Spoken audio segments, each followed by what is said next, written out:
And good morning, ladies and gentlemen, and welcome to the Board of County Commissioners. This is the board work session again on budget for October the 7th. And this morning we're going to be doing human resources, and this afternoon we'll be doing the Commissioner's office. I'm John Hutchings, the chair of the board.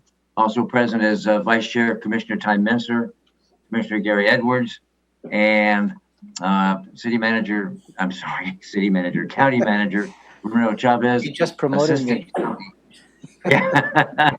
Assistant County Manager Robin Campbell, and we have Human Resources Director Maria Ponte in the house, and we have Olivia Outman and Patty Rosetto, and who else do we have? Oh, Devin Tammy's here, and Denise Doty. And am I missing anybody, Romero? Yeah, we have Tara Winkle here from Human Resources. Very good. Yeah. And Amy Davis, the clerk of the board, in the house? No, she's not. Okay. All right, and we are ready to begin. Yeah, as a matter of clarification this morning, Commissioners, this morning you have a presentation from Human Resources, followed by Central Services, and Information Technology. So those are the three areas of presentations you have this morning. You're correct. Thank you. Right.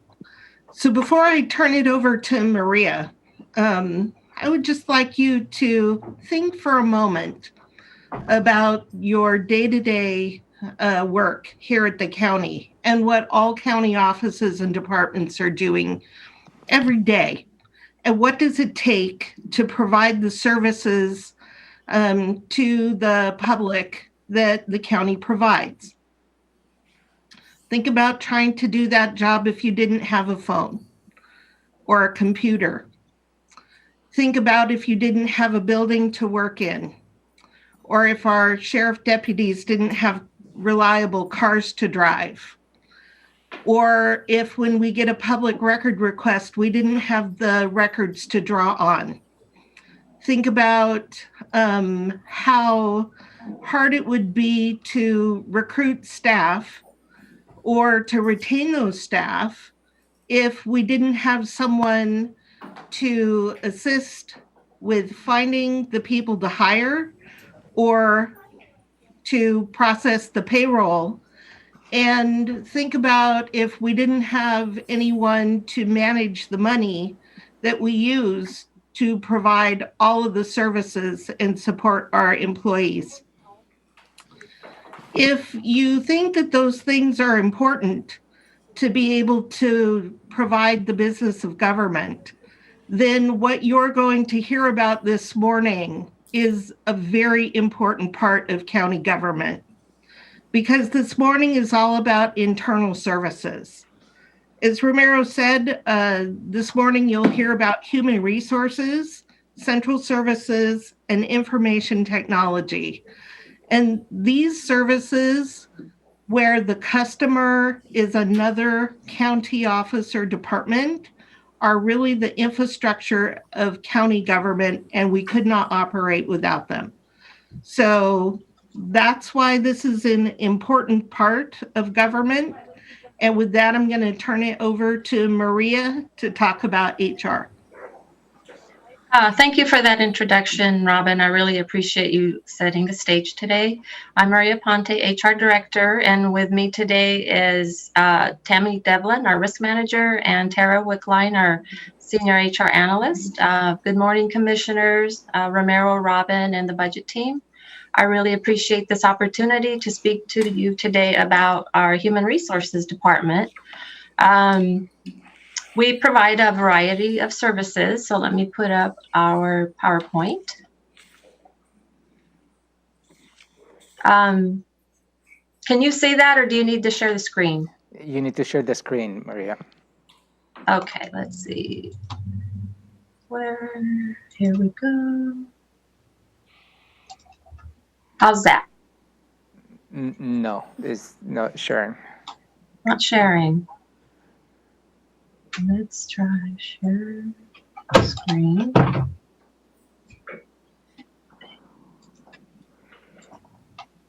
That work? Yeah, it's coming through. You got it. Thank you for your patience. All right. So as Robin stated, the HR department partners with county offices and departments to provide a variety of services. The first three bullets are what I refer to as our core services: employee compensation, benefits, which also includes payroll processing, employee and labor relations, training and development.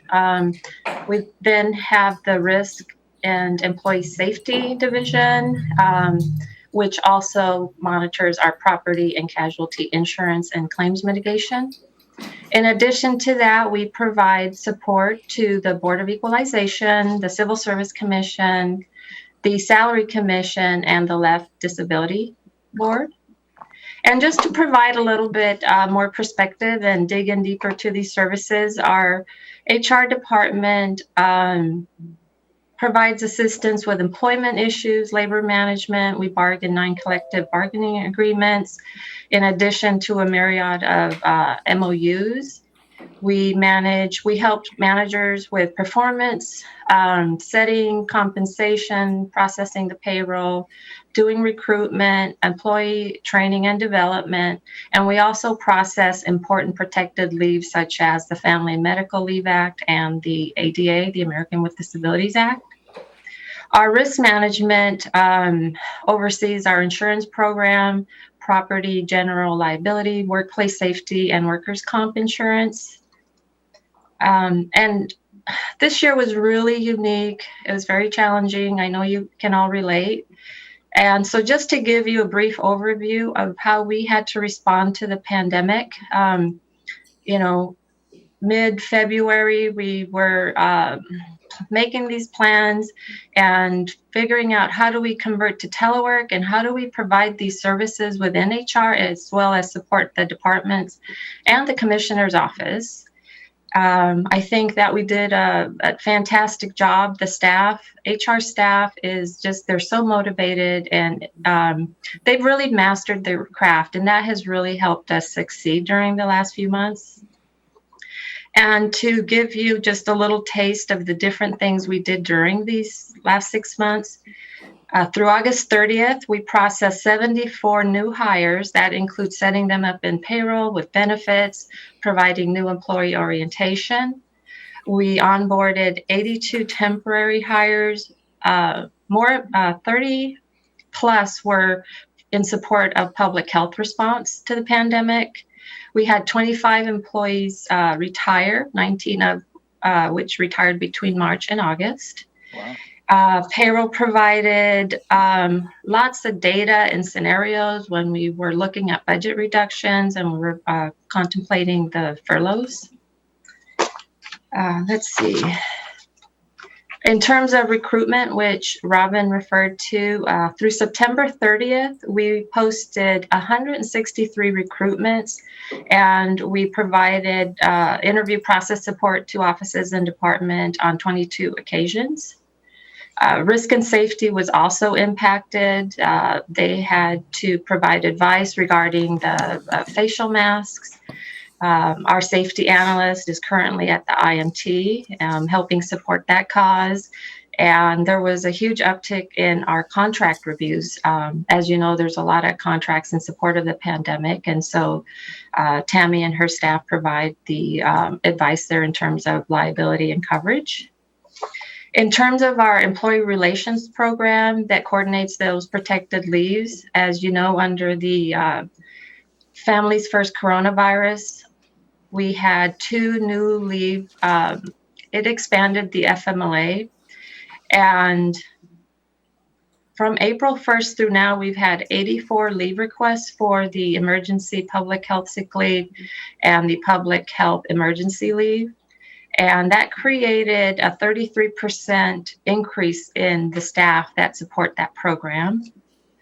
In terms of our labor relations program, they took an active role in collaborating with our unions. They met regularly to address concerns related to safety. How are we going to keep them healthy? Lots of questions about masking and do I have to wear them? And just providing a lot of great information and letting them know we took this seriously and our major concern was to keep them safe. They also drafted a variety of MOUs. One in, many staff aren't able to take leave because of this pandemic. And so that they wouldn't lose leave, we were able to raise their maximum leave accruals. And to spotlight the civil service program, they have done a fantastic job of doing promotional testing virtually. There's assessment centers for promotional opportunities that are currently ongoing. Do you have any questions about those services before I move on? Like it? Does sound like it. All right. So the HR department manages 4 funds. One is our general HR. The other one is unemployment fund, the insurance risk fund, and the benefits fund. You'll notice in our second quarter revised budget that we have 19 FTEs. That was the result of having a vacancy during the budget cuts. And to be on the conservative side, knowing that I had some cash outs due to retirements and terminations, I chose not to buy back that position, as we called it. In terms of our reduction, our 2% amounted to about $20,000, but the loss of that position, that FTE was around, I think there was just close to $60,000 this year and about $80,000 next year. Just in July, we provided you with information about our cost allocation in terms of the unemployment fund, the insurance risk fund, and the benefits funds. And so we can take a quick look at our 10-year financial plans. Let's see here. The unemployment fund is what's on the screen right now, and it supports unemployment claims. We try to keep that fund healthy for situations such as could occur in terms of furloughs or layoff. Our goal is to keep it around this $1.8 million. And so we're currently collecting about $258,000, it looks like. And so we plan on, when we presented to you, we kept what we're charging at 0.3% just to ensure that we continue to have this healthy balance. Are there any questions about this fund before I move into the benefits fund?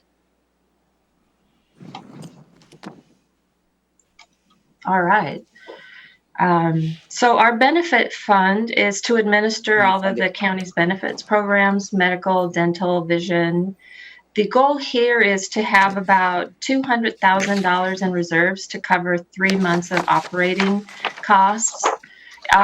You'll probably see where in 2022 it goes up. And the reason for that is that the fund got too healthy. And so we reduced what we were charging out. And so once the reserve reaches our goal, we will start charging the full allocation there. Are there any questions about this fund? All right, so our next fund, it's what I consider the most complicated fund. Tammy often says she doesn't have a crystal ball to figure out how many claims are coming in, but I think she does a fantastic job of estimating those things. Our reserve here is based on an allocation formula designed to reflect loss history and the FTEs that provide the services. And so based on, I think it's an actuarial, Tammy can pipe in with the correct terms, but we try to keep that fund close to $5 million in order to cover any claims that occur. And as you know, it happens. Life isn't perfect. So with that, I would be happy to answer any of your questions that you may have. Any questions, Gary or Ty? Well, I won't say that I've got questions, but I would like to tell Maria, just because she's here in silence here, when she's asked if we have questions. From my perspective, it's that I'm feeling very confident that everything is run right, and she's got a good team over there. And I like the idea that you weren't asking for anything, but I'm curious about, did you receive a reduction earlier in the year than when we cut the current expense? Were you able to absorb that? And do you recall what that reduction was to you? Yeah, we were able to absorb it through professional services, and it was $20,656. Okay, well, thank you for your presentation, and Yeah, from and so my perspective, I'd like to see you that reinstated, because I know you guys are stretched kind of thin over there. Thank you. no, I appreciate that because, and I failed to mention what our challenges are coming, and the loss of our administrative assistant, that position provided a lot of infrastructure support here with public records requests, the employee appreciation events, support, budget support. And so if I had to advocate for anything, it would be the opportunity to seek reinstatement of that position. I already mentioned the increased workload because of the pandemic. One of the results of that is we were working on our strategic initiatives, and so we've had to delay some of those. But we're hopeful to be able to get back on track with our classification and compensation project, countywide survey. And we really need in-training and mentoring programs to bring in, we have a lot of jobs that require a certain level of expertise, and it's hard to get. And so it'd be great to have in-training programs. And so I just mentioned what the loss of our administrative assistant, the impact of that has been. Ty, do you have any questions on the insurance risk? Sorry, Maria. No problem. A comment and then a question. My comment was just that the work of your team during the initial, I was especially impressed by the work of your team during the initial weeks of the pandemic when we had we had a rapidly changing situation. We had the state and federal government moving the ground underneath us like weekly, and we had to balance being responsive to changes, but yet trying to convey a sense of consistency and a policy that was legal and in line with our labor contracts. And the labor relations component of that was all, I think, handled very, very well by your team. And I just wanted to say that, and because I was very nervous during that whole time. I mean, the changes that were happening, and we'd be sort of, and mostly you, but the commissioners would get briefed on, what we were trying to do, and then the next week it would be something kind of totally different. And then that just made me really nervous. Like, A, are we going to get this right? And B, are the employees going to feel comfortable that we know what we're doing when it seems like it's changing and it's not really our fault? So very well navigated, and I thank you so much for that. Oh, thank you. The question is about the. Oh, go ahead. Yeah. Go ahead. My question is about the employee. So if we were to want to help you reinstate that employee, like what is that? What are the numbers? Then what would you need financially to? Because what would you need financially to, like Gary mentioned, giving the $20,000 2% cutback? Does that mean you're going to be able to hire that person back, or do you need more? Then you talked about $80,000 that person would require. What would we need to give you to meet that request? I think what I would do is work with Robin, as I said, because I knew I had some impending retirements. I was being very conservative. But I've also maintained other vacancies in order to get those savings. So I would really rely on Robin to see if we have capacity with what we're budgeted. Historically, HR has given back money at the end of the year for the general fund.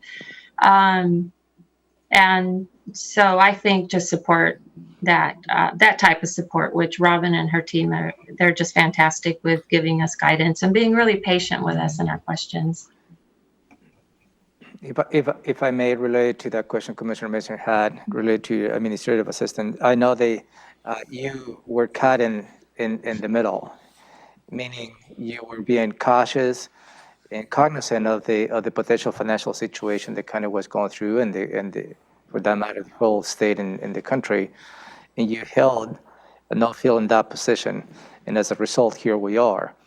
But Maria, also, I believe this position is not solely funded by the general fund. Is that correct, or is funded by the other funds?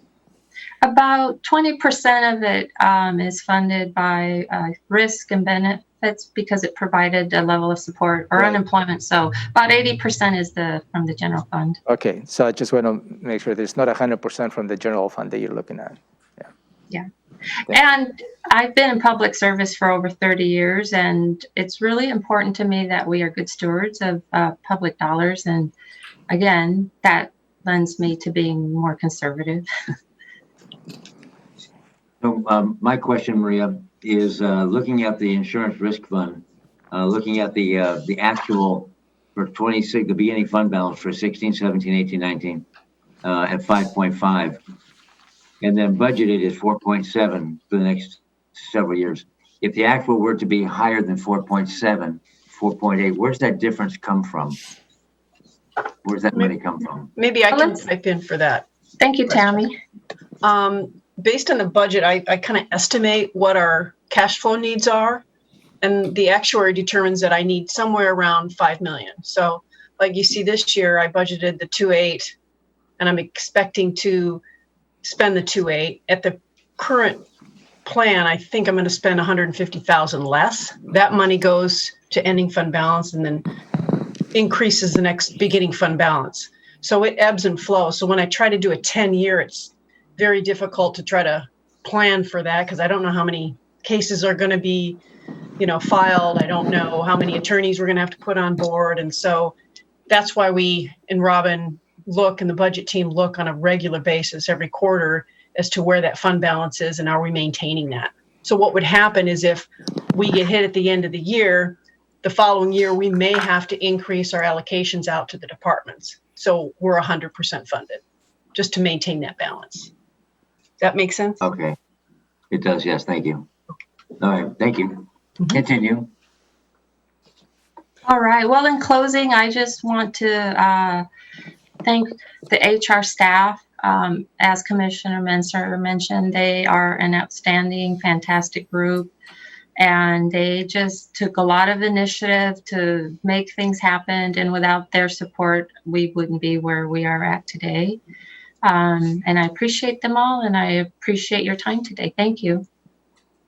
You're very welcome. And I tell you what, when you, Maria, Tara, and Tammy, and all the other staff, you guys are just phenomenal. Phenomenal. Thank you so much. Any other questions or comments? Nope. All right. Thank you. Have a great day. Thank you, Maria. Thanks, Team. Maria. Thank you.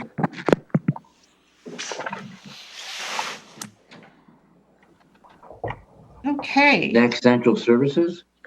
Yeah, Central Services is supposed to start at 10.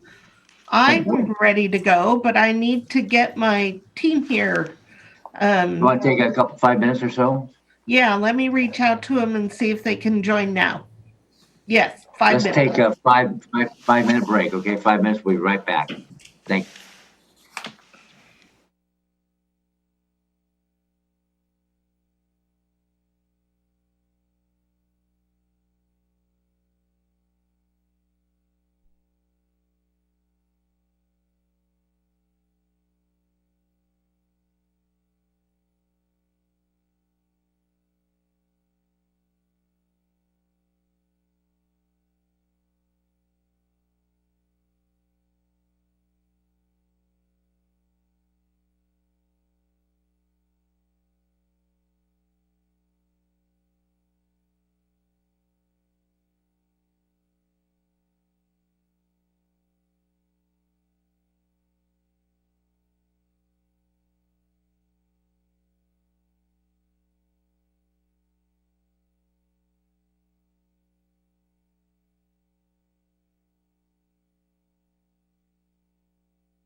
Back after a short break, and we're continuing on with the budget discussions regarding now the central services.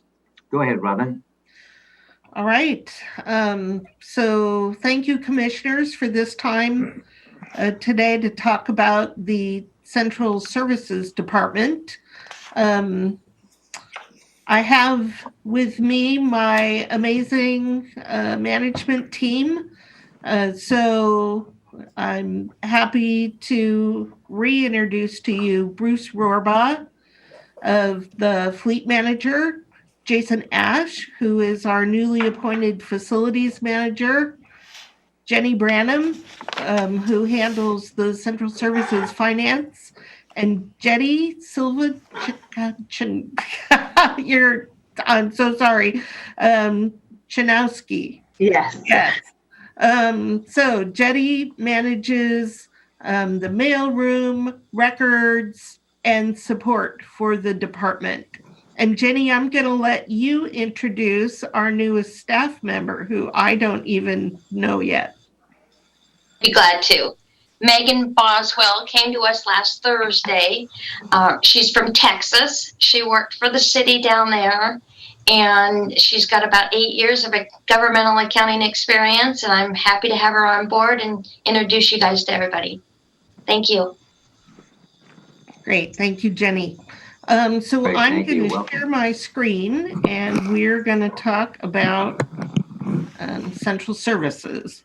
Screen one. So as you heard just briefly in the introductions, Central Services has a wide range of services that we offer to our customers who are other county offices and departments. Central Services is part of the backbone of county government. And as you heard me say earlier this morning, you would not be able to do your job if we weren't doing our job. So in Central Services, you have facilities. Facilities manages all of the county buildings. So we have 633,000 roughly square feet of county-owned building space. We oversee the custodial and landscaping services, and we administer and pay for utilities. So if your lights don't come on, then we must not have paid the electric bill. But we always get it paid, and you always have your lights unless something's up with the power. So we respond to a multitude of requests in facilities where people, their lights burned out, they need new carpet, they want a wall moved. It's a wide range of things we do, and that's in addition to maintaining the HVAC systems, the boilers, the roofs, the basic infrastructure of the building. So our facilities division is a very busy group who are taking care of the buildings that we work in. The facilities engineering and project management team, these are three very capable project managers.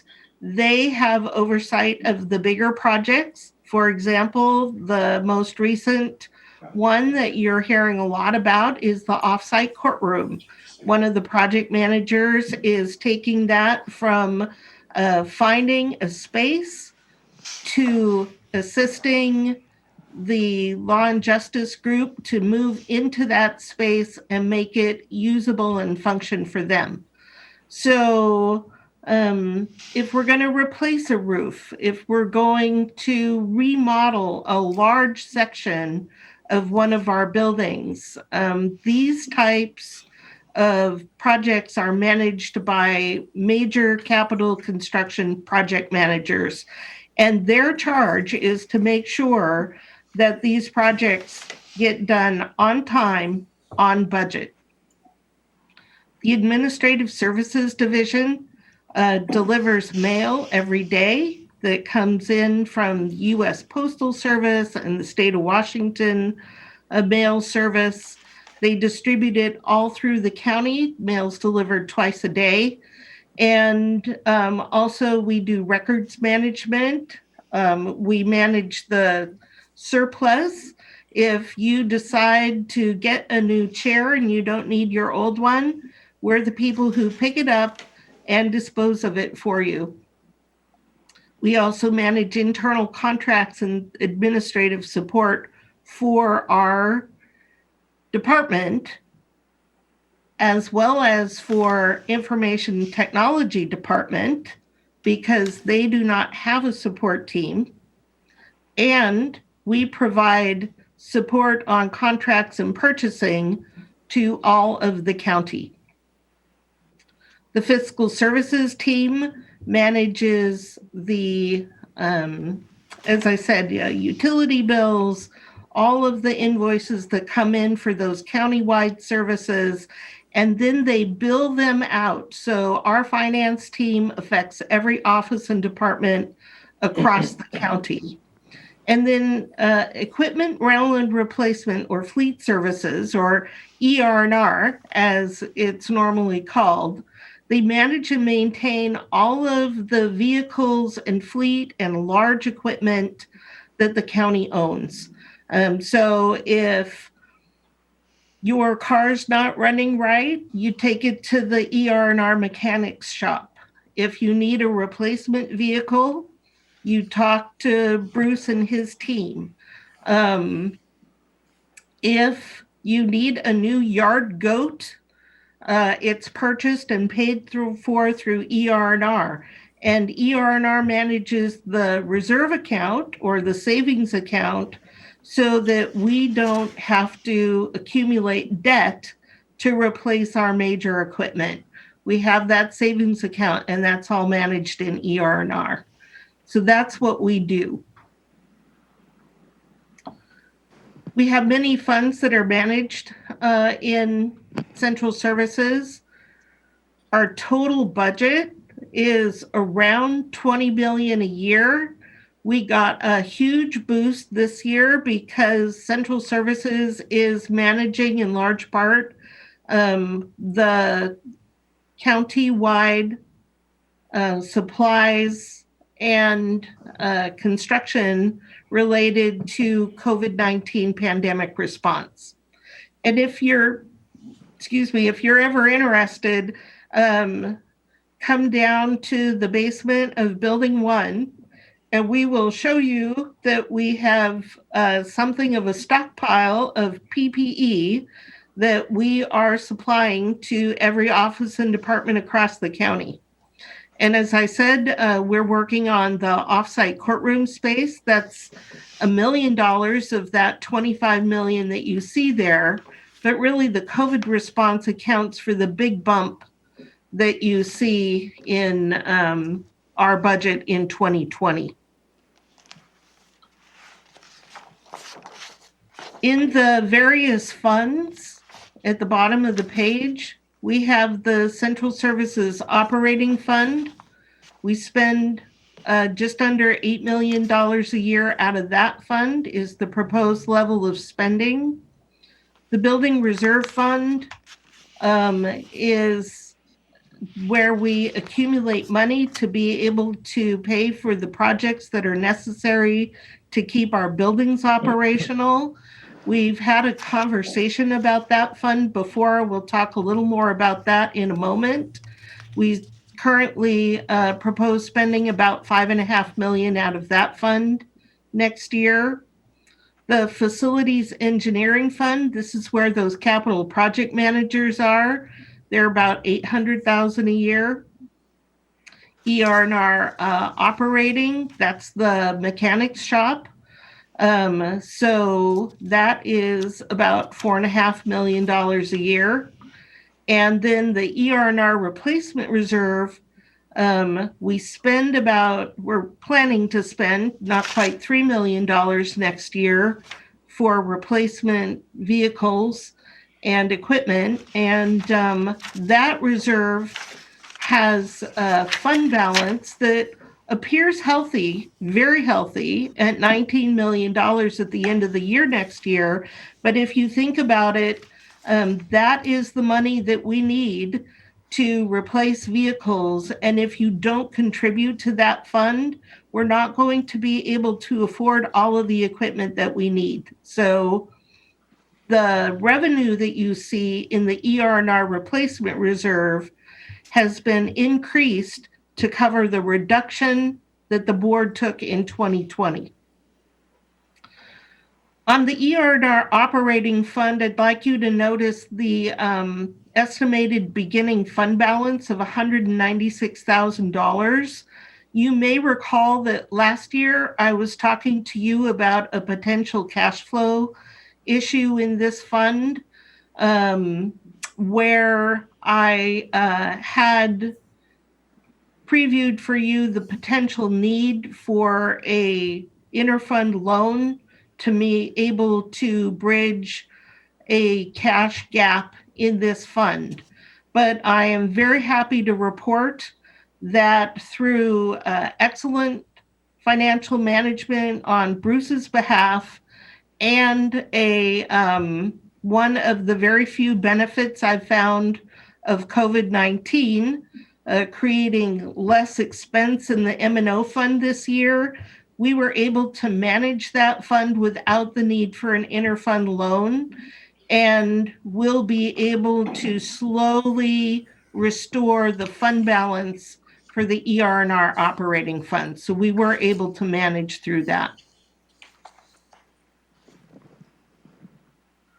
Our challenges in central services at this time is to just be able to meet the growing demand for maintenance in these facilities and with our equipment, and to be able to maintain that with existing staff and funding levels. It's going to be a challenge for us to provide services when staff who cannot work need to take leave. And we're especially concerned about that with COVID. So I would joke with my employees that we can't telework because you can't take the building home with you and perform the work at home. It just can't be done. The type of work that Central Services provides is the type of work where you must be present to win. You've got to show up to do the work on site. So if my employees are in a position where they have to stay home for whatever reason, that means that our workforce is down. And we've been managing through that.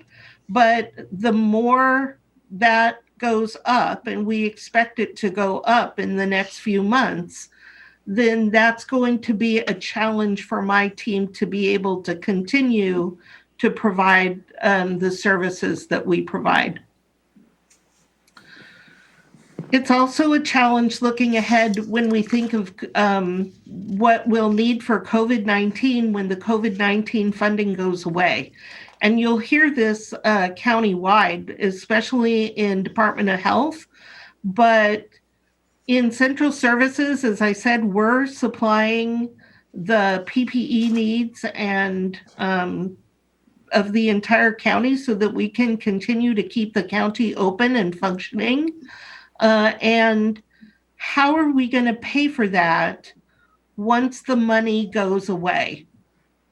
That's something that we need to think about, because we don't have enough in appropriation authority. And even if you gave us more appropriation authority, we don't necessarily have enough in our funds to be able to pay for the continued need. So that's something that we're talking about. What is our backup plan for providing these supplies come December 1st? If I look out long term, some of the future risk is in the ER&R M&O fund. I talked about the fund balance there. It is extremely thin, if you will. That should be much closer to $1 million fund balance. to be a sustainable balance in that fund. But because of the way we bill in that fund on a 2-year lag and recover costs from 2 years ago, there's never quite enough to cover the costs of this year. And that's creating the cash flow needs. So we're looking at how we bill that out and if there might be a way to address that creates better stability in the fund. For replacement rates in 2022, they're going to go up even more to be able to replace the money that was reduced in 2020. And then the biggest challenge of all is that we don't have the money we need to maintain the buildings that we own. And this is not news to you. We've had this conversation. You've heard from citizens. We just can't afford to do all the things that we need to do in these buildings. So part of the discussion, the ongoing discussion with you is going to be, how do we approach Plan B, given that the new courthouse plan has been pushed out in time? How do we go about keeping these buildings in a good enough shape for us to continue to use and make them livable while we find out what the next steps are in replacing them? So that is probably the biggest challenge of all. Our policy proposals from Central Services are all about capital. We are maintaining the same number of staff. We're not asking for new staff. We're not asking for increases in facilities or administrative or records management or ER&R. Really right now, the focus is on capital. So what you see here is the CFP list, and we have a handout for you. It's a little hard to see on the slide, so I think the very last item under this tab is a printout of the CFP page, where the print isn't a whole lot bigger, but it's a little bigger. I'm going to stop sharing. And here's the CFP page in your packet. It's pretty fine. But it's easier to look at these I think I got it right here, right? Yeah, lists here. So if you go to the policy sheets that we created for you, your scorecards, if you will, that I'm asking you to rank high, medium, low as we go through these. This one looks a little different than the ones you've seen so far. It's split up into two parts. The first part are the operating policy requests. And if you look at the green bar at the top of the page, it's the top right, you'll see part of them say Central Service operating policy requests. And then the last page says Central Services capital policy requests. If you look for a moment at the operating policy requests, all of these come from other departments. So walking quickly through these, B1001 is a request that you will hear from the sheriff. It's the ER&R piece of an increase in the number of road deputies. B1003, also from the sheriff, it is the ER&R request for a vehicle for an additional detective position. And B1010, again from the sheriff, this is the ER&R portion of adding equipment to ER&R. So all three of those requests you'll see from the sheriff, and I'm going to set those aside. I'm going to ask you to look at the Central Services Capital Policy Requests page. these are the requests that central services are putting forward. And again, it's all about facilities. So the first one is, by the way, the first 5 of these are from the Building Reserve Fund, and then the last 2 are the Courthouse Project. So B25C4 is funding for the continued corrections facility recreation yard project. And you may recall that we needed to install a secured area in the Sallyport for a separate recreation yard in response to a grievance filed in the jail. So this $200,000 is the cost of completing that recreation yard. Item number 2, B25C, I think that's a 6. I should put my glasses on. Yeah, it is a 6. Okay. Is a project that's going to cost $500,000. It is the Family Juvenile Court hydronic heating system repairs. So I think that's an HVAC system. Jason's going to tell me if, yep, he's not. Yes, it is. HVAC, that's the acronym I'm accustomed to. So this is one of our highest priorities. This probably is our highest priority, is the work that needs to be done in the FJC. So we need $500,000. We would pay for that out of building reserves to replace this at the FJC so they continue to have heat. I should have mentioned before I started working down the projects, the layout of this page, again, is a little different. What you see in the first 2 columns, project revenue change, project expenditure change, shows you the full cost of the project. And then you see 2021, 2022, and 2023 expenditures. So you see how the project is estimated to continue over time. So for the HVAC project, you see that we'll start it in 2021, we'll complete it in 2022, but the total cost is $500,000. Only $50,000 of that will be in the 2021 budget. Robin, Yes. as we go along, give us a chance to ask questions, only because I wrote 1 down for number 1, but when we get to number 7, I don't want it to get too far lost. Good. Thank you Number for, 1. Thank you. So please go back to number 1. Yeah, so number 1 is you said was as a result of a grievance received. Was that a grievance from an employee or an inmate? It was an inmate grievance at the jail. Okay, thank you. That's all I had.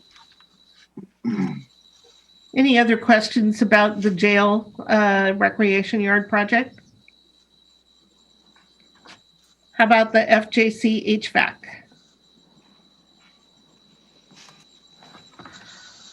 Okay, the next item on the list is B25C8. That is for the roof repair project at Building 6. It's kind of self-explanatory. It is a $350,000 project. Again, we'll start it in 2021 and complete it in 2022. Any questions about that project? Yeah, which is 6? Building 6 is the one that public defense is in. Public defense, okay, thank you. Okay, B25C12 is the Building 5 parking lot. We've been talking about the need to do this project for a while. It is finally at a critical point. It absolutely needs to be done. So there's $150,000 to complete that. This is actually a good time to do it when that building is partially empty. Building 5, again, that's the Twin Star building. That's where the bank has just moved out. And we still have the prosecutor on the second floor.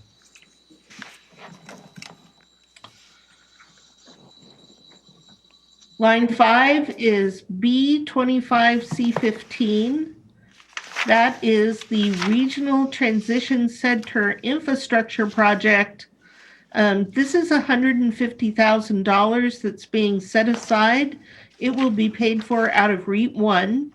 And it is part of the work that would need to be done should the board decide to put it's a transitional housing, I'm going to say, area in Lacey. So Romero can talk more about what that project is. Yeah, thank you. This is the the Carpenter Road and Martin Way site that we have, and it has been part of the discussion of the Regional Housing Council. At this point, really, we don't have any particular project for this particular location. But this request is to make sure that when and if we get to the point of having to do something, there is some infrastructure that needs to be put in place before anything can occur at that site. And that is the purpose of this request. So is this just like putting this money on hold? Is a placeholder. Okay.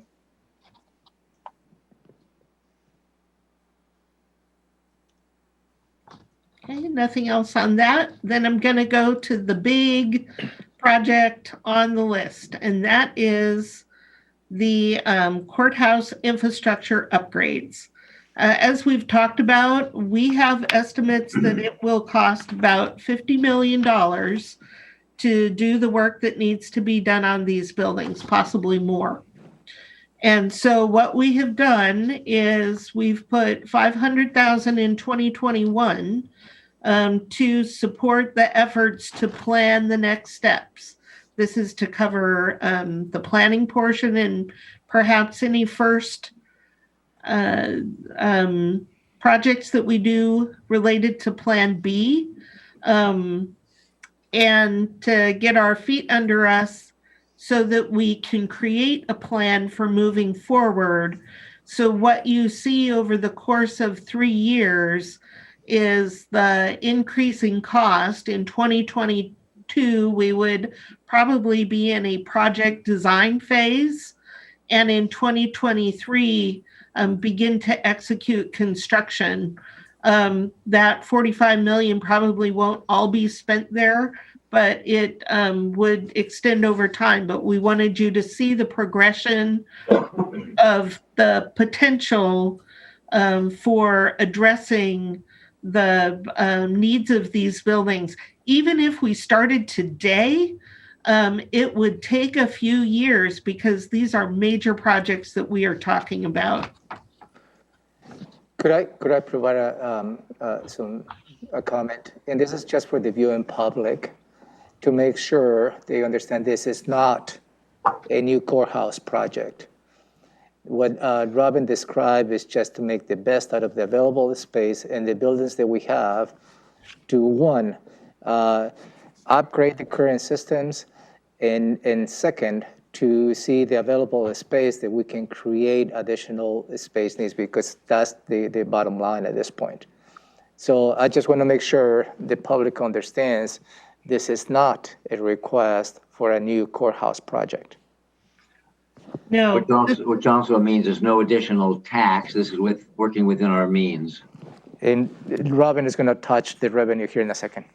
Right, because what we can afford is right now, we've put in this $25 million placeholder, and we can probably afford more than that given today's interest rates. I think we've been talking about covering about up to 40 to 50 million possibly out of REAP 1 if we issue general obligation bonds. So you see the revenue assumed in line B25C17, that's line 7 of this worksheet. We would need to issue debt this 25 million would be a down payment on what it will cost to do these projects.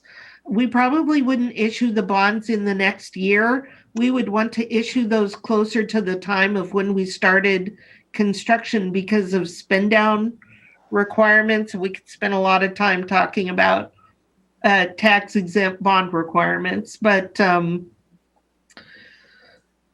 we're going to need to generate a lot of revenue. And right now, we think we can do this chunk within what we have. But if we need to go much beyond this, then we'd be starting to have a conversation of how to attempt to raise additional revenue. This is about all we can afford. Questions from my seatmates? Nope, not All at right, this go ahead, time. Ty. Yes. Go ahead, Ty. So I want to go back and ask more a general question about this whole list and how, like, what is it that you're asking the commissioners to do with respect to this of projects? I mean, our whole forecast and analysis and looking at graphs and debating available money was all about general fund. So in terms of, is it that we're supposed to say we don't want a project to go? I mean, I generally agree with you when you said at the beginning that every single thing that we're going to be presented with is something worth doing. There's no ridiculous like waste of money on that we're going to be presented with in the whole month of October. So I guess we haven't done the analysis that we did with the general fund with respect to capital funds and REIT 1 and what's available. And I don't know if you're going to ask us to rank these or if you're going to ask us to just give thumbs up, or I'm not sure what you're asking of us with respect to this list. So I would tell you, and if I can find the financial plan for the building reserves, we can certainly pull that up and walk through it. I can tell you that these first 5 projects can be paid for with money that we've already deposited into building reserve to be able to do these. Item 5 is REIT 1. We can afford that. But the real question comes about the courthouse projects. So what I'm asking for you to do is to give us a green light on the projects that we need to complete the rec yard. We've got to do that if we're going to avoid a lawsuit, quite frankly, to fix the HVAC at the FJC. If we don't do that, the courts won't be able to continue to use that building. We won't be able to house anybody there. So we would lose our juvenile facility, as sparsely populated as it may be. If we don't repair the roof at building 6, it will continue to deteriorate and it'll be leaking and all of that. And if we don't do this parking lot, this is the one project that you might debate. But if we don't do it, the worse it gets, the harder it'll be to repair and the more costly it'll be in the future. So I am asking you to approve the first 4 to be paid for from funds that have been saved up to do them. Project 5 is a placeholder. Project 6 is where we have to have a whole lot more conversations about how you want to move forward. So at this time, I would be asking you to approve the $500,000 from REIT 1 so that we can execute the planning. And one of the things we've talked about is the need for a new assessment of space needs. And Romero and I owe you a estimate of what that study will cost, because I threw out $1 million number and everybody choked on that. So Chris Helmer is working with Ron Thomas to get us a better estimate of what a study would actually cost. And this $500,000 would be a down payment on that. So doesn't that, the conversation that we'll have there, though, doesn't that have to, so, because the main thing is when you make one choice, are you precluding yourself from doing something else? It's always trade-offs. The first five, we could give you a green light. It sounds like we've got the money and we're not necessarily bumping something else off the table. But I know with this second piece of the pie here that this, the courthouse and the bonding to pay for that that was part of the flex unit, for example, was part of that conversation. And if we just go, oh yeah, that sounds good, we need to be aware that we may be, and I'm not saying I'm opposed to that, but the commissioners need to be aware that may be the final nail in the coffin for the flex unit, because my understanding was that was our financial capacity to do that. And so Right. those kind of trade-offs, I want to make sure that we have them right on the table. So I do Before we appreciate that. I'm thumbs gonna, go ahead. Before we're giving thumbs up or green lights or ranking things high or low or medium. So at this point is just ranking between high, medium, and low, because the conversations will come in November when the final deliberations and decisions by the board will have to take place. So this is a great conversation, but again, you have to revisit these particular items in November, and hopefully at that time, staff who can provide it with a wider picture. If it's Okay. read one will walk you through at some point what is the 10-year financial plan.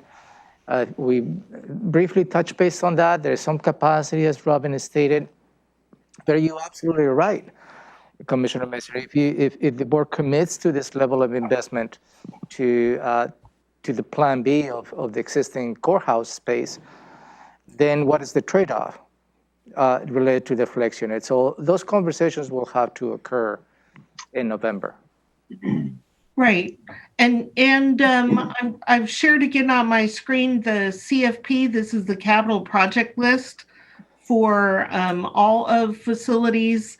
And you see on this, what we've done is we've taken the jail flex unit. We didn't take it off the list because there is some opinion that some of that space is needed for special needs inmates. So what we've done is push that out. We're not working on it anytime soon, and this gives you time to decide what you really want to do in the jail. There are other items on this list you see out in the future. We need camera upgrades at the jail. We need a secured entrance. Robin, do you mind sharing your screen so the board is tracking what you look at? I'm sorry, I thought I was. No. No, I'm trying to find where you're at. Oh, so sorry. She's just having a document sharing with, yeah. Yeah. There you go. So you see other items on this list that are a continuation of things that we're currently doing, and then items that are out in the future. Those are perhaps some of the trade-offs. If we could, we would move some of those things up.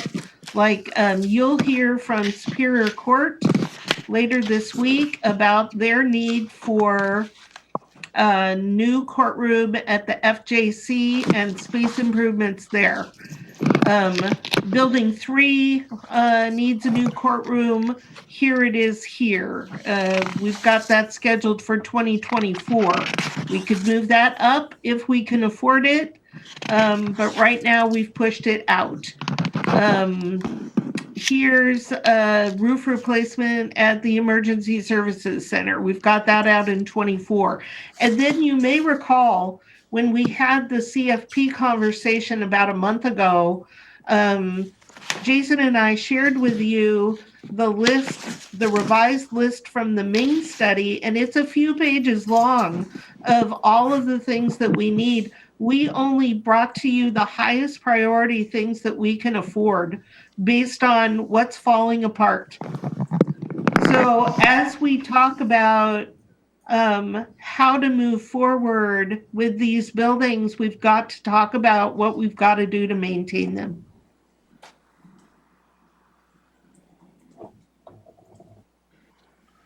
These are just some of the things.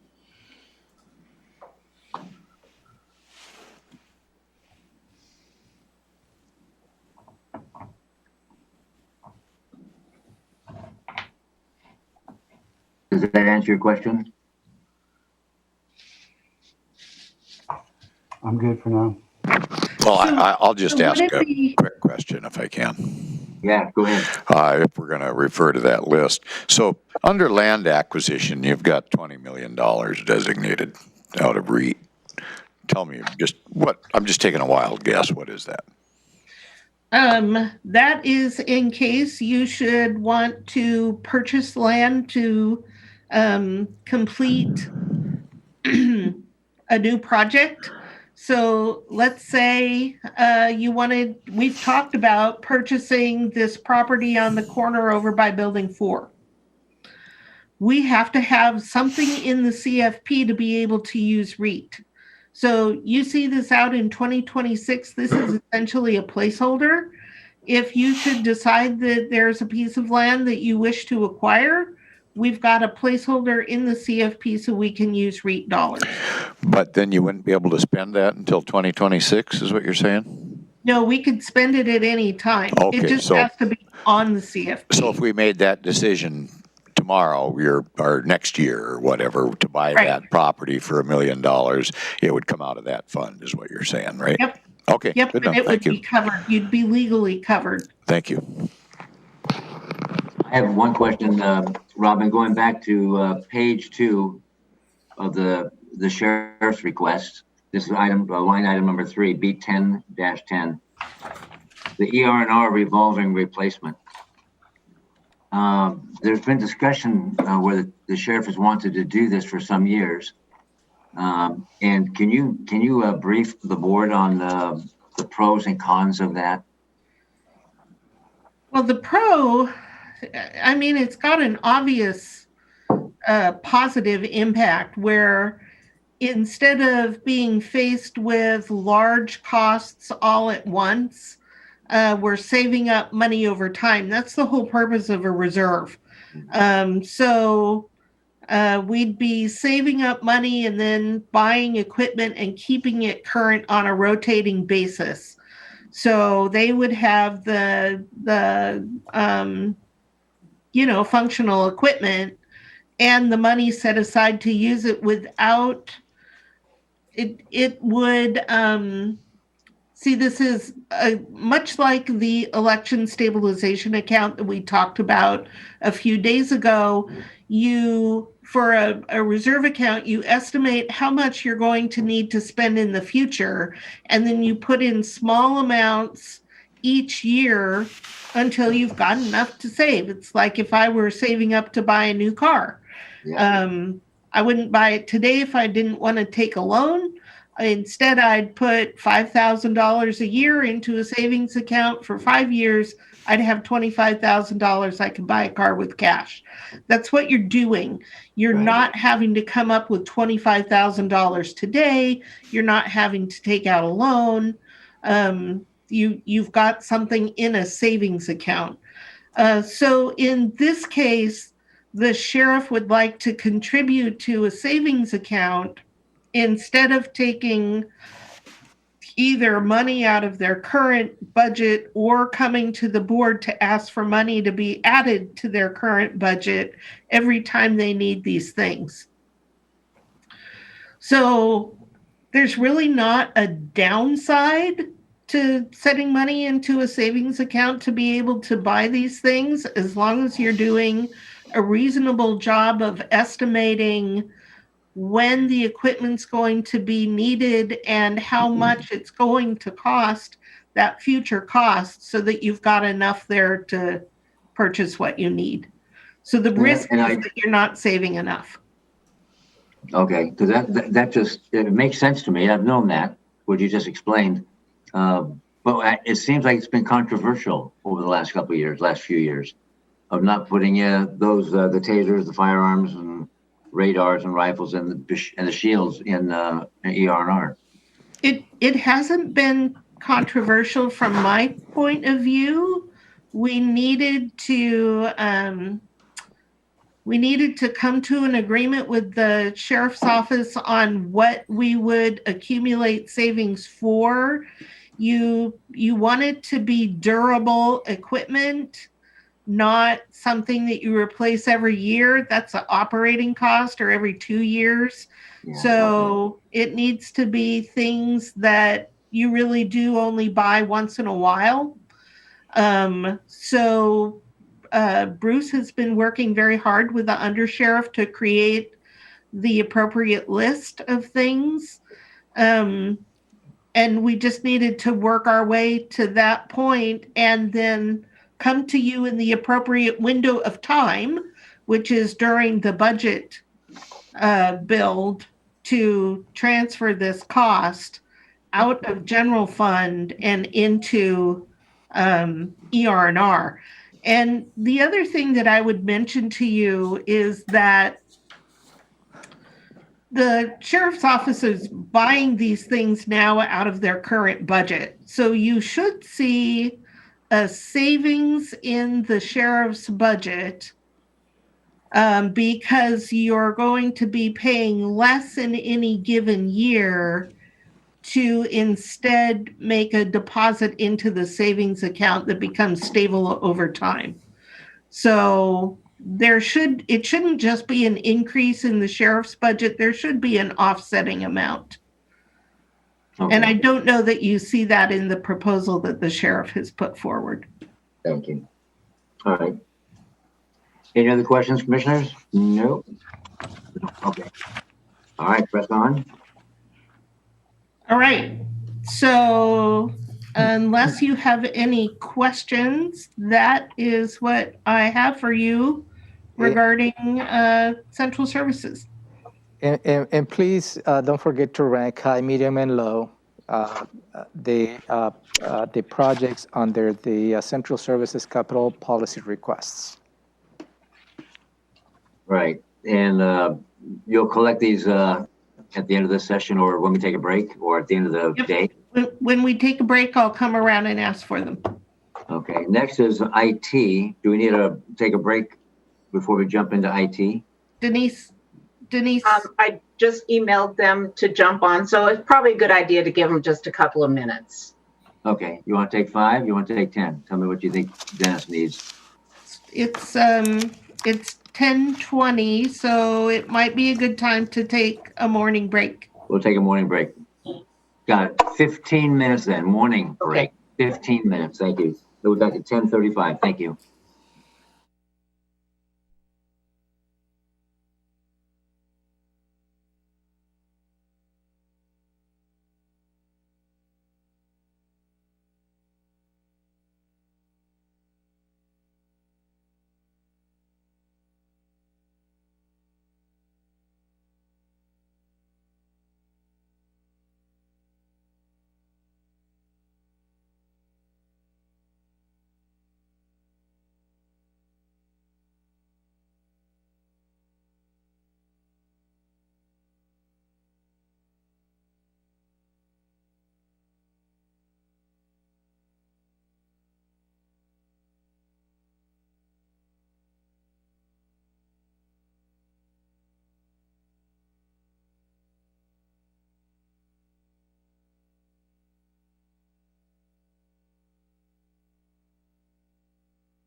Welcome back.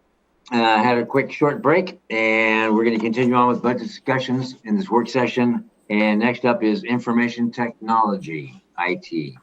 Go ahead, Robin, and frame it. So again, this morning, we're talking about internal services.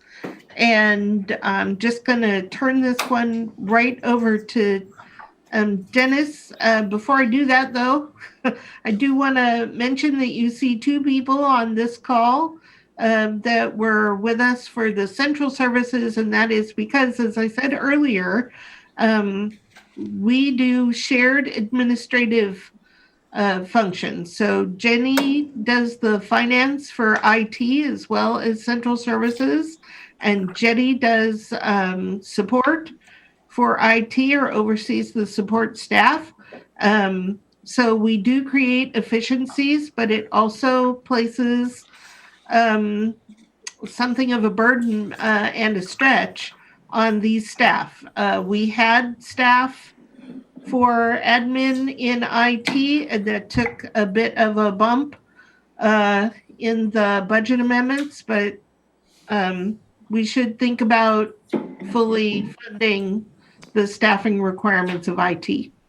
So with that, I'm going to turn it over to Dennis. But before you start, Dennis, I just want to say hi, Brian. I didn't mean to neglect you when we're all signing back in. All right, go ahead, Dennis. Good morning, Commissioners. Dennis Osorio, IT Director, and I was going to introduce Brian Ferris is also here, IT Manager. Here, let me share my screen and get my presentation up.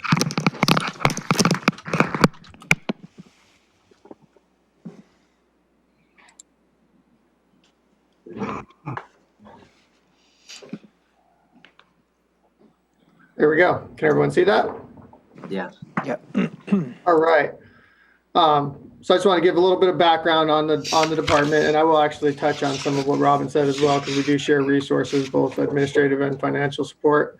But mainly the IT department consists of 4 separate divisions, in addition to Brian, myself, and our IT project manager. The first one is desktop team. They triage 6,000 help desk tickets. They essentially do all of the end user support for the 1,200 county staff that we have. Everything from networked hardware, printers, endpoints, and disposal of old computers and whatnot. Our network team, they're responsible mainly for managing network infrastructure, and also on that team is our IT security. They implement everything from servers, routers, switches, more infrastructure stuff for the county.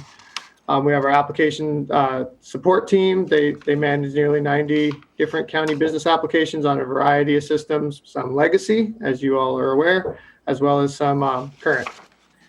And then our geodata team, and they manage all the GIS information for the entire county, provide both services to the public as well as numerous different offices and departments. So going into some of our funds that we have essentially 3 main funds. As you can see here, our IT on the bottom table, our large system replacement fund, our IT operating fund, and then our IT reserves. The IT large system replacement fund is what we're going to be using to replace all of our large systems that have been identified over the years. In addition, as you can see, there's a pretty big jump in the revenue on this, because once we get into the budget change requests, we will be looking to get a bond, and that's where that bond money will go to fund the ERP project that was put on chill this year. In addition, we have our IT operating fund. That's where that's mainly most of our operations and staff salaries come out of this fund. And then our IT reserves, and this is some of the more longer term infrastructure, so routers, servers, things that have normally a 5 to 7 year life cycle that go on those. Going up to the top table, I did want to touch on the FTE count. As you can see, it's 41, and then in 2019, 41.85.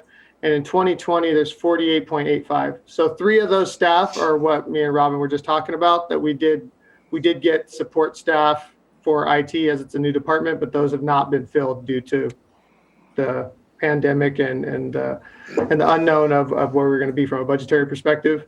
And then the additional 4 staff that are in there were actually project positions that were for the ERP, which also didn't get filled, which is getting pushed to next year since it was on chill. So that's where you see that big jump of 7 FTEs. My department did not grow by 7 FTEs. I only wish.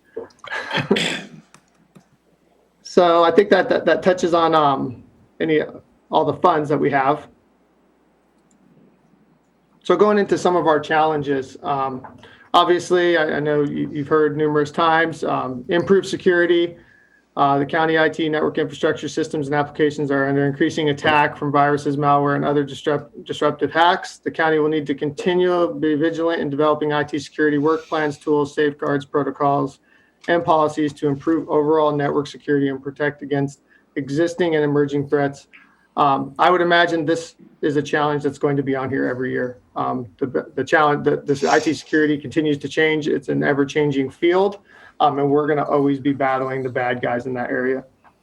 One of the next big challenges is managing and ensuring technology and customer service continue to be successful in an unprecedented pandemic. Essentially, what we're going to have to do is continue to integrate telework tools, policies, and procedures to make sure that the county staff can operate effectively. And that kind of ties in, all of these tie back into security. They all have a security lens to them. One of the next big challenge is going to be if and when grant funding is no longer available. As everyone's aware, we've had quite a bit of federal grant, numerous different areas of grant funding, and we've purchased resources and often purchased future bills with some of those resources. So when the funding is no longer there, how we're going to fund these endeavors going forward.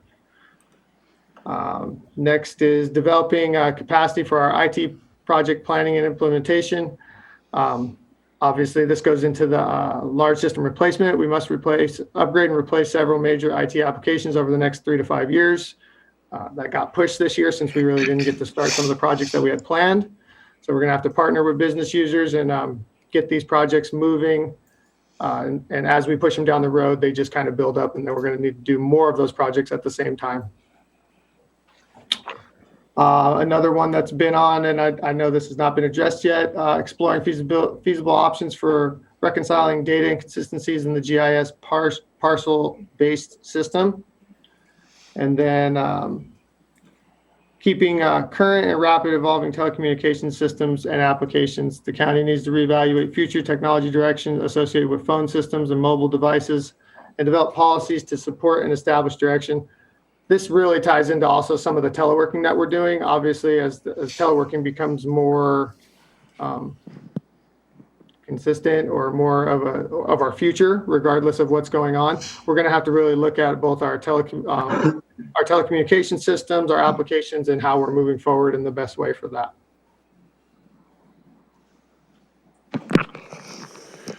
So the next one is our 3 main policy level requests, and I'm not sure how the format of this has been going. I don't know if you want, I know you also have the spreadsheet that has all the policy level requests in them, but these were the 3 big ones that we actually put in, and then we can go back and touch on that spreadsheet after I touch on these. And so the priority number 1 is the Amanda system replacement, and that's our permitting system. Everyone's well aware of that.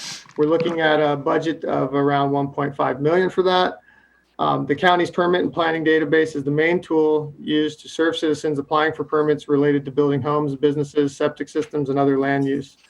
The database is also used as a customer service tool to track and respond in a timely and accurate manner on projects through the county. The tool is used mainly by staff from community planning and economic development, public health, environmental health, public works, development, review. It has been agreed that these 3 departments will proportionally share in the majority of the cost of the upgrade. Also, there are funds received from other minor users through the rates. So we have collected some funds to replace the system. It was not nearly enough, but those 3 main stakeholders have came to the table with the remainder of the funds, and we're actually in the process of trying to finalize a charter and RFP for that. Okay, so Dennis? Yes. It just took me a couple of minutes to find it, but so your number 1 priority is number 10 on our spreadsheet. Yeah, I didn't do the spreadsheet. I think the spreadsheet was a full pull So from. maybe I can provide some clarification. Commissioners, the items on your spreadsheet number 1, those are the result of supporting additional requests from other offices and departments. Okay. So you will see those requests from offices and departments, and if you see at number 2, for instance, the B0307, that's related to the commissioner's request, which we will highlight that this afternoon. So what is included in here is just the result of adding of the request from other offices and departments that affects the IT department. All right, but we're still going to rank, there's 11 on here. We're going to rank all the 11 of these, but these are the top 3 priorities for Yeah, IT? so if you look at 1 through 8, they're all essentially what Romero said. Those are, it looks like those are mainly staff positions in other offices and departments, and what the technology resources they're going to need for those staff positions. All right, but number 8, I see, and number 10, which is 3808, is Amanda. Okay. Yeah, sorry that they're not in the same ranking That's order. okay. On the spreadsheet. I just do that for reference for my seatmates too. Sure, no problem. Hutch, Yeah. just something quick here. I just want to compliment Dennis and Brian for, during this whole COVID thing, kind of keeping us all functioning remotely. And I realize that there's those individuals like his crew that had to come in, but to help the county in total function remotely, it was amazing. But I do have just one real question on Amanda's system. Are we up and running now on the inspection process, on-site inspections, where contractors can send in their little film video of a footing or something, so that staff doesn't have to be running all around from, planning? Are we there? Maybe. So we have not changed the current system. We're still on the same Amanda system that we've been on. A6, I believe, is the version. I know we are looking at finding another tool, which is Bluebeam, which actually got, I think there's some Sierra funding for that. So then they can get plans sent in, and it'll work and it'll actually work in alignment with any new system that we get. But I do not believe that's been implemented yet. No, maybe I can answer that, follow up on that. What Commissioner Edwards is asking is the e-inspections. And that is up and running, but we find some technical challenges because they have to send an email and we have to tie that to a project within the Amanda system. The upgrade of the Amanda system, it will help us to consolidate all those activities into a single environment, which is make it more efficient down the road. And that is really the key. Okay, thank you very much. All right.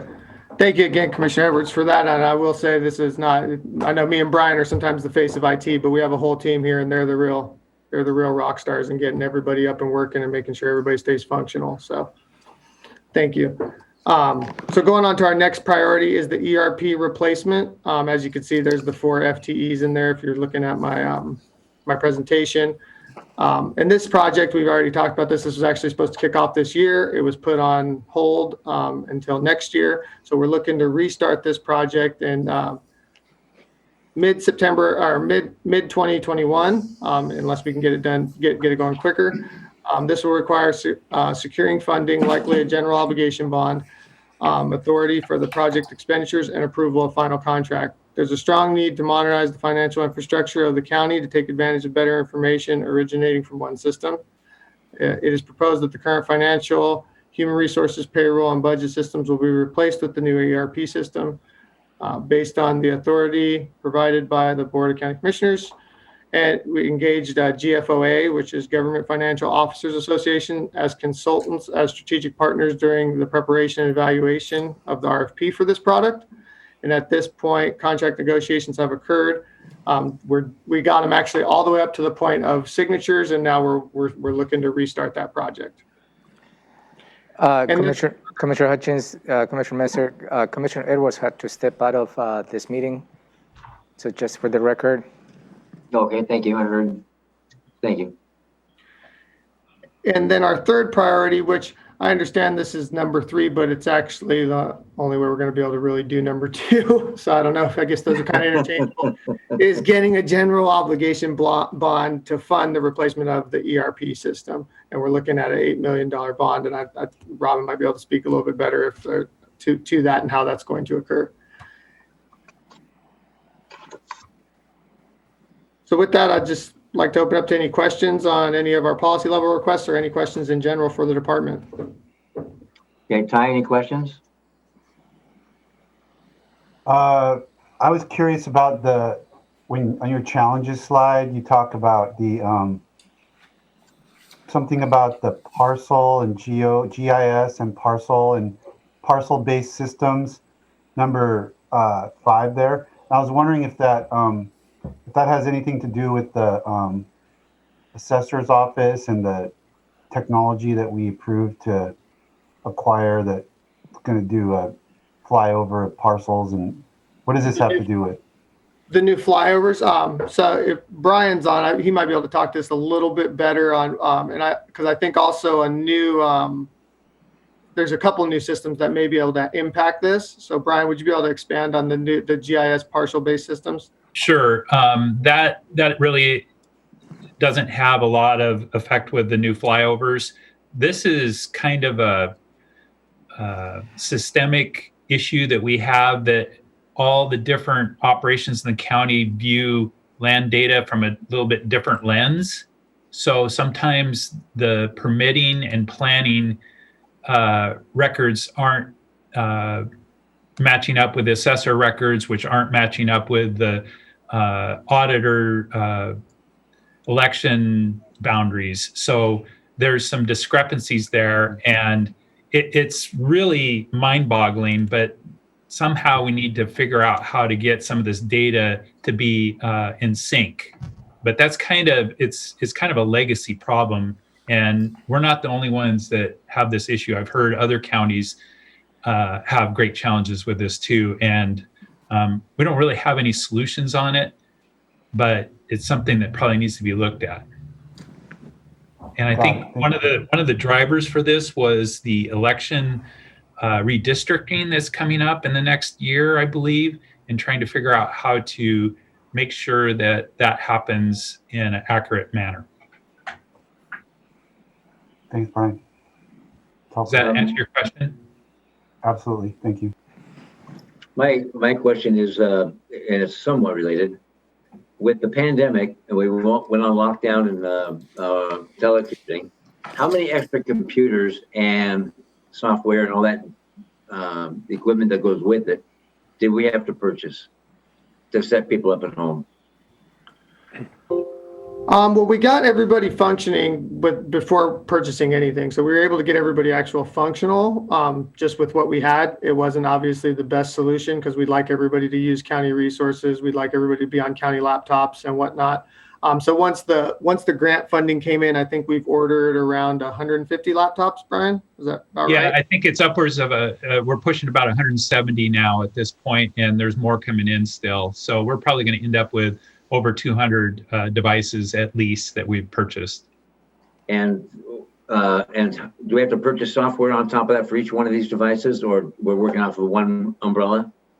Mostly the software, we have those licenses already. It's just the people using a different device. And like Dennis said, having people using the remote devices, we would prefer to have folks using county-owned resources at home rather than their home PCs, because of some of the security threats that go along with that. So we've got a ways to go on that still, but that's where our goal is. So yeah, I guess go ahead. Oh, I'm sorry. I was going to say, just to touch on that, the pandemic hit and it was pretty quick. So we wanted to get everybody operational, and now we're kind of coming back and trying to clean that up the best we can, and kind of look forward as if this is the new normal, what kind of tools do we need to put in place? What policies do we need to put in place, and then start fitting everybody into that correct framework. So just to comment on the software, we also bought some network tools that have helped us, and are still buying those through some of the CARES grant money. So that's been an addition that we've had to purchase. So to offset that, there was grant money, so we don't have to pay that back. And if in 6 months or a year and a half, when we get a 25% return to the actual courthouse, or 50% of employees returning, or whatever, 80%, whatever it happens, and we don't need those that equipment, we surplus it out and we can keep that money. Well, what we would do is that a lot of folks would probably still use that equipment. They would just use it in the office. So that'd become their primary device. And that's what we'd like to get to where it's almost more of a mobile workforce. So then you have a device that you can take home if you need to, or you could use it in the office. So you're not kind of tied to your desk anymore. Okay. And a lot of when we're talking about laptops and endpoints specifically, a lot of those are just one-time purchases. Obviously, in the future, it'll just be a trade out. Like we're saying, you'll just trade out, replacing your desktop, you'll replace your laptop. Some of the ongoing costs are more some of the services we're talking about. So when we're setting up network tools or network monitoring or things like a queuing system, those are going to have continual costs to them into the future. Okay, I just didn't know if we were gonna end up with a glut of equipment. So anyway, thank you for that conversation, and press on. Before we leave that particular topic, I would just add that I continue to get requests from offices and departments for IT equipment for people who are teleworking. Now, I don't know why it's taken them 5 months to make these requests when the requests were due in June or July. But we now have no more money to allocate towards that. So here's another example of people who were encouraging to telework, and we have an expense that we may not have money to cover. So we are running out of the CRF funds. We've allocated all of it. We're currently reviewing what might be available because the full estimated amount is not needed, but there's not a lot left. Good grief. All right, we're gonna go into the general obligation bond, priority number 3 at all? We can certainly talk about the general obligation bond if you'd like to. I have met with, and a number of county staff had met with our bond advisor and bond counsel and started to have the conversation of what do we need to do and what are the potential timeline, what's the current estimate of interest. It's quite low right now. And the first timeline they sent me would have had a bond on your agenda on September 22nd. And I said, no, that's way too soon. So no, but we're trying to target early spring to issue the bonds, and we'll have more information for you as we go, but I'd be happy to answer any questions. We should be able to repay the bonds out of the collections that we do into the reserve account over time. Mm-hmm. So, but like Brian said, not Brian, Dennis said, if all 3 commissioners rated priority 3 for the general obligation bond as low, priority 1 and 2 they don't happen. Well, just a priority 1, the Amanda system replacement is not tied to the bond. Not okay. Yeah. No, but number 2 definitely. Yeah, number 2, it's almost like number 2 and 3 are joined together, but we just had to break them up in some manner. Okay, and all the other 9 of these, or 8 of these then on this list, are not tied to the bond? Correct. I'd be happy to quickly walk through the list of your policy decisions and who you're going to hear from for each of those, if you'd like to do that. But these are the main proposals coming from IT. Okay, so these requests that are in these sheets that are not IT, that are for other departments like the sheriff or whomever, we're going to get that in a later presentation? That's right. So for example, line 1 is B-102. That is the IT portion of what the assessor has asked for. He asked for a new FTE. This $5,000 would be to get the IT equipment. You've already heard and ranked this proposal for the assessor. Line number 2B0307 is the commissioner's office. We're proposing adding a criminal justice manager. You'll hear from us about that later today. You'll hear about commissioner's office this afternoon. And this is the $250,000 to get equipment 2,500. for this person.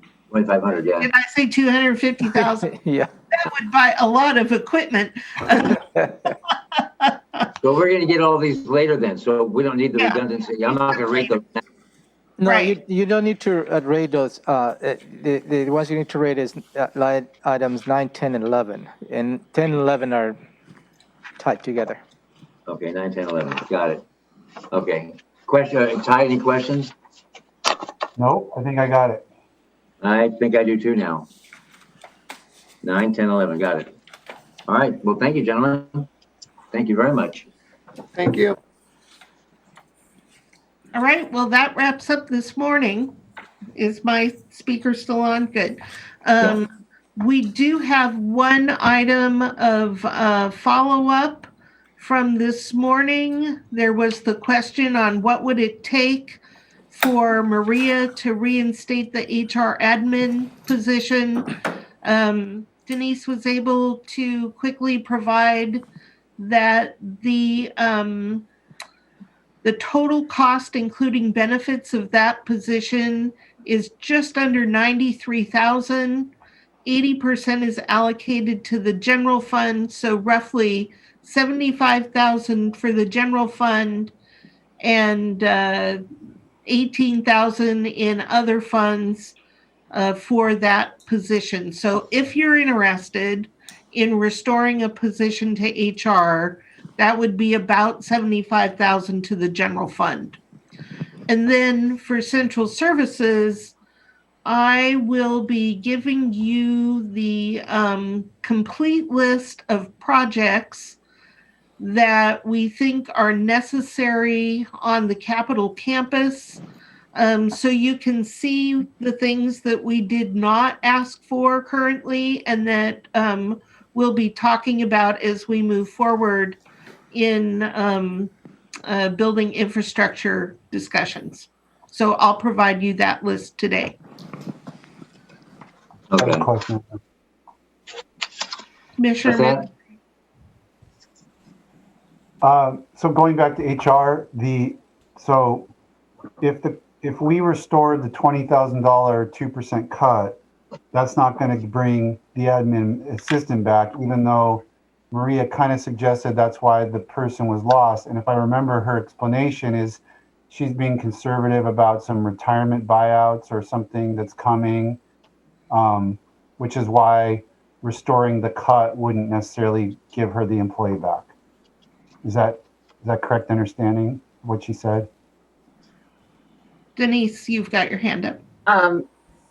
So it is correct. It was a position that was vacant at the time. So it was eliminated because it was a position largely funded by the general fund through the vacant positions. But yes, I think she was being very conservative as well. So she had held it open because she knew she had some major expenditures coming with retirement. But Commissioner Messi, but I think your statement is correct, that if you restore the what it was taken off as a result of budget amendment number 4, which is 20,000, that will not fund the restoring the position. I think that statement is correct. Okay, because had we not done the vacancy sweep or whatever you call it, she would have then presumably filled the position and had to pay for it under her budget. So I'm just trying to figure out, how that all squares out. Okay. But I know the different directors and elected officials, they squeeze here and squeeze there and hold things open and things to try to make all the numbers match. So I get it that it's not, just because it's confusing to me doesn't mean I think it's something, nefarious. I just trying to understand it the best I can in terms of what the consequences of our decisions at this point would be for them. Right. So I'm going to share a screen. And I think I'm actually sharing this time. This is the budget reduction from Amendment 4. And if you look at HR, the 2% general fund reduction was only $20,000, but you also eliminated a position, and for the remainder of the year, the savings that we took was this $55,743. Okay. So if you restored both, Where's that? Pieces, I'll get you this paper. It's not in your book. But I just need to see it on the screen. I don't need a copy of it. So human resources about halfway down the page. Can you zoom that, Robin? Just I've got that. So let me see if I can make it. Yeah, I got the HR piece. oh, there you go. It was a supplemental, about 55,000 I didn't get. See, the eliminated positions column was in addition to got it, 2%. Yeah. And here's this almost 56,000 that came out of HR in addition to 21,000. And we took 8,000 in a hiring delay. If you restored all those pieces, then she could potentially afford this position. Got it. That Makes makes perfect sense. Thank you. Yeah, makes perfect sense. And now, will you be able to explain that to Gary when he returns? That and the fact he's not ranking all of these on this list, but just 8, 9, and 10? I will follow Or up. 9, with 10, him. 11? Yeah, I will follow up with Commissioner Edwards. Yeah. Okay, thank you. I know what his ranking is. Oh, dear. Wow, the old Ouija board. Okay. Okay, then. Anything else? Not for this morning. We'll see you back, I think, at 1:30 this afternoon to talk about Yes, it's 1:30 for the Commissioner's Office, non-departmental and other funds. Yes. And the Vice Chair, Commissioner Messer, has that because I'll be attending for 2 hours the Waco conference with the Audrey Mary Hall. So, but I thought it was going to be just an overlap, or you're going to be off the whole afternoon, Commissioner Hutchins? There's just an overlap because I have to be on at 12:30. Okay. And our session doesn't start till 1:30. And then I'll be back about 3 or 3:30, 3:15, somewhere in there. I'll be back. We could wrap up by then. Yeah. Yeah, you might be done. But I'll be in the office. I can hear and see. Yeah, but I will follow up with you if there's any follow-up needs to be done, Commissioner Hutchins. Okay. Great. Thank you so much. Thank you all very much, everybody, for everything you're doing. Have a nice break. Have a nice lunch. Thank you. Okay, thank We're you. adjourned.